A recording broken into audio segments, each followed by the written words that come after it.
Covid പ്രതിസന്ധി മൂലമുണ്ടായ തൊഴിലില്ലായ്മ പ്രവാസികളെ ഏറെ വലയിച്ചു. പിന്നാലെ വന്ന വിലക്കുകളിൽ ആകെ പെട്ടിരിക്കുകയാണ് പ്രവാസികൾ. സൗദി അറേബ്യയിലേക്ക് എത്തിച്ചേരാനായി കാത്തിരിക്കുന്ന പ്രവാസികൾ അനവധിയാണ്.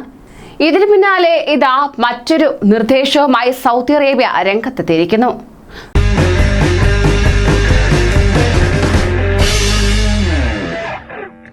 നമസ്കാരം, പ്രവാസി മലയാളിയിലേക്ക് സ്വാഗതം. കൂടുതൽ പ്രവാസി വാർത്തകൾക്കായി ഈ ചാനൽ സബ്സ്ക്രൈബ് ചെയ്യൂ. സൗദിയിൽ ബിസിനസ് മേഖലയിൽ വിദേശികൾക്ക് നേരിട്ട് നിക്ഷേപം നടത്തുന്നതിനുള്ള നിബന്ധനകളാണ് വാണിജ്യ മന്ത്രാലയം ഇപ്പോൾ വിശദീകരിച്ചുകൊണ്ട് രംഗത്തെത്തിയത്. സൗദിയിൽ വിദേശികൾക്ക് ബിസിനസ് മേഖലയിൽ പ്രവർത്തിക്കാൻ ഇനി മുതൽ നിക്ഷേപക ലൈസൻസോ പ്രീമിയം ഇഖാമയോ ഉണ്ടായിരിക്കണമെന്ന് വാണിജ്യ മന്ത്രാലയം അറിയിച്ചു. രാജ്യത്തെ വൻകിട ഇടത്തരം ബിസിനസ് മേഖലയിൽ വിദേശികൾക്ക് നേരിട്ട് നിക്ഷേപം നടത്തുന്നതിനുള്ള നിബന്ധനകളാണ് വാണിജ്യ മന്ത്രാലയം വിശദീകരിച്ചത്. നിയമാനുസൃതം രാജ്യത്തെ ബിസിനസ് മേഖലയിൽ വിദേശികൾക്ക് നിക്ഷേപം നടത്തുന്നതിനുള്ള ഉപാധികൾ വ്യക്തമാക്കിയാണ് വാണിജ്യ മന്ത്രാലയം വിശദീകരണം നൽകിയത്. രാജ്യത്തെ വൻകിട ഇടത്തരം ബിസിനസ് സംരംഭങ്ങളിൽ നിക്ഷേപം നടത്തുന്നതിന് വിദേശികൾക്ക് നിക്ഷേപക ലൈസൻസോ പ്രീമിയം ഇഖാമയോ ഉണ്ടായിരിക്കണമെന്ന് മന്ത്രാലയം വ്യക്തമാക്കി. മന്ത്രാലയം നിർദ്ദേശിച്ച വാർഷിക വരുമാനത്തിന്റെ പരിധി പാലിക്കുന്ന വൻകിട സ്ഥാപനങ്ങൾക്കാണ് നിക്ഷേപക ലൈസൻസ് അനുവദിക്കുക. വർഷത്തിൽ 4 കോടി റിയാലിൽ കുറയാത്ത വരുമാനമുള്ള സ്ഥാപനങ്ങളെയാണ് ഇതിൽ ഉൾപ്പെടുത്തുക. ഒപ്പം സ്ഥാപനത്തിലെ ജീവനക്കാരുടെ എണ്ണം 49 കുറയാനും പാടില്ല. എന്നാൽ വർഷത്തിൽ 4 കോടിയിൽ താഴെ വരുമാനമുള്ളതും ജീവനക്കാരുടെ എണ്ണം 49 താഴെയുള്ളതുമായ ഇടത്തരം സ്ഥാപനങ്ങൾക്ക് ലൈസൻസ് അനുവദിക്കുന്നതിന് വിദേശിയായ സംരംഭകന് പ്രീമിയം ഇഖാമ ഉണ്ടായിരിക്കണമെന്നും മന്ത്രാലയം വ്യക്തമാക്കി. ഇത്തരം നിബന്ധനകൾക്ക് പിന്നാലെ പ്രവാസികളെ കുടുക്കി സ്വദേശിവൽക്കരണം കടുപ്പിക്കുകയാണ് സൗദി.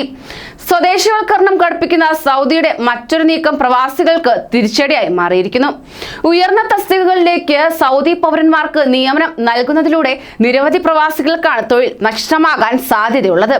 ഇതിന് പിന്നാലെയാണ് സൗദിയുടെ മറ്റൊരു നീക്കം കഴിഞ്ഞ ദിവസങ്ങളിൽ പുറത്തുവന്നത്.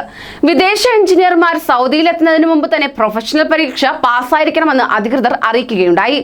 എഞ്ചിനീയർമാർക്കല്ല, മറ്റ് തൊഴിൽ മേഖലയിലുള്ളവർക്കും ഇതിനോടകം തന്നെ പ്രൊഫഷണൽ പരീക്ഷ പാസ്സായിരിക്കണമെന്ന് നിബന്ധന നൽകിയിട്ടുണ്ട്.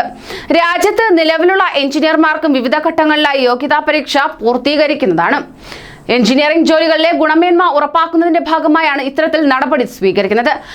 രാജ്യത്ത് നിലവിൽ ജോലി ചെയ്തു വരുന്ന വിദേശികളായ എഞ്ചിനീയർമാരിൽ യോഗ്യരായവരെ കണ്ടെത്തുന്നതിനുള്ള പ്രൊഫഷണൽ പരീക്ഷ ഇതിനോടകം തന്നെ ദമാമിൽ തുടക്കം കുറിക്കുകയുണ്ടായി. വൈകാതെ മറ്റ് നഗരങ്ങളിൽ വെച്ചും പരീക്ഷ നടത്തുമെന്നും അധികൃതർ വ്യക്തമാക്കി. ഇതിനായുള്ള ക്രമീകരണങ്ങൾ നടന്നു വരികയാണ്. ഇതിനു പുറകെയാണ് പുതിയ തൊഴിൽ വിസയിലെത്തുന്ന എഞ്ചിനീയർമാർക്കും യോഗ്യതാ പരീക്ഷ നടത്താൻ തീരുമാനിച്ചതായുള്ള വാർത്തകൾ പുറത്തുവന്നത്. പുതിയ വിസയിലെത്തുന്നവർ സൗദിയിലെത്തുന്നതിന് മുമ്പ് അതത് രാജ്യങ്ങളിൽ വെച്ച് തന്നെ പരീക്ഷ പാസ്സായിരിക്കണമെന്നാണ് പുതിയ ചട്ടം. ആഗോള പങ്കാളിയായ പിയേഴ്സൺ വിയുടെ സഹായത്തോടെയാണ് വിവിധ രാജ്യങ്ങളിൽ വെച്ച് പരീക്ഷ നടത്തുക. കമ്പ്യൂട്ടർ അധിഷ്ഠിത പരീക്ഷയിലൂടെ വിജയിക്കുന്നവർക്ക് പിയേഴ്സൺ സർട്ടിഫിക്കറ്റുകൾ നൽകുന്നതായിരിക്കും. സൗദി കൗൺസിൽ ഓഫ് എഞ്ചിനീയേഴ്സിന്റെ അംഗീകാരവും 5 വർഷത്തിൽ കുറയാത്ത പ്രവൃത്തി പരിചയമുള്ളവർക്ക് മാത്രമാണ് സൗദിയിൽ എഞ്ചിനീയറിംഗ് മേഖലയിൽ തൊഴിൽ ചെയ്യാൻ അനുവാദം നൽകിയിട്ടുള്ളത്.